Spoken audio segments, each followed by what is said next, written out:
వ్యాస పౌర్ణమి మరియు గురు పౌర్ణమి సందర్భంగా వేద విజ్ఞాన ప్రతిష్టానం అఖిల భారత జ్యోతిష సమైక్య రాజమండ్రి చాప్టర్ సంయుక్త ఆధ్వర్యంలో ద్రాక్షారామంలో మహాచండీ యాగం, వ్యాస పూజ, గురు పూజలను భక్తి శ్రద్ధలతో నిర్వహించారు. ఈ సందర్భంగా ప్రముఖ జ్యోతిష పండితులు డాక్టర్ పుసులూరి ఫణిశర్మ మాట్లాడుతూ గురు స్మరణే జన్మను సార్థకం చేస్తుందని అన్నారు.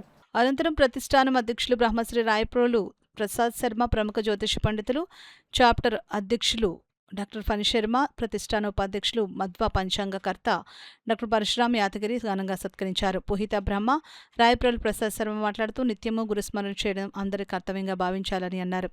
వేదవ్యాస మహానుభావుడు అవతరించి ఉన్న వేదాలను వర్గీకరించి ప్రపంచానికి ఎంతో మేలు చేశారని అన్నారు. వేదాధ్యయనం సమాజ హితాన్ని కోరుతుందని, అదే భగవంతుని యొక్క ఆశీస్సులుగా అందరూ భావిస్తారని చెప్పారు. వ్యాస పూర్ణిమ ఉత్సవాన్ని జరుపుకోవడం అంటే రానున్న తరానికి గురువుల యొక్క గౌరవాన్ని తెలియపరచడమేనని అన్నారు.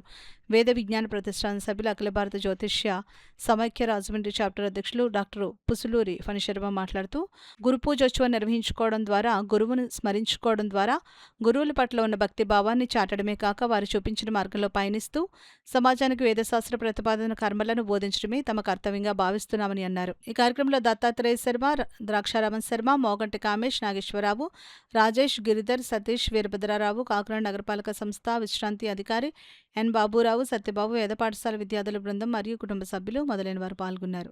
అసలు పరంపరలో వచ్చేటువంటి గురువు అంటూ ఎవరు? గురువు కోరి ప్రార్థించడం సర్వేదన సుగుణో భవంతు. ఈ వేద విజ్ఞాన ప్రతిష్టానమైనటువంటి సంస్థని బ్రహ్మశ్రీ వేదముద్రైన కీర్తిశేషులు చెరుకుపల్లి లక్ష్మీ సింహస్వామి గారు స్థాపించి 16 సంవత్సరాలుగా వస్తుంది. గత 16 సంవత్సరాల నుంచి కూడా ఇక్కడ వేదాన్ని అభ్యసించడానికి పిల్లల్ని అనగా శిష్యులు తయారు చేస్తున్నాము. వేదము స్మార్తాన్ని అభ్యసింపజేస్తున్నాము. అదేవిధంగా పూజలు, యజ్ఞయాగాది క్రతువులని కూడా ప్రతి శుభకార్యాలయందు, ప్రతి పండుగలయందు నిర్వహిస్తూ కొనసాగిస్తున్నాం. గురువు గారి ఆయన్ని అనుసరిస్తూ ఏ విధమైనటువంటి లోటు లేకుండా చేస్తున్నాము. కావున అందరూ కూడా భక్తులందరూ కూడా తరలి వచ్చి ఈ కార్యక్రమాలన్నింటిలో పాల్గొనవలసిందిగా కోరి ప్రార్థిస్తున్నాం.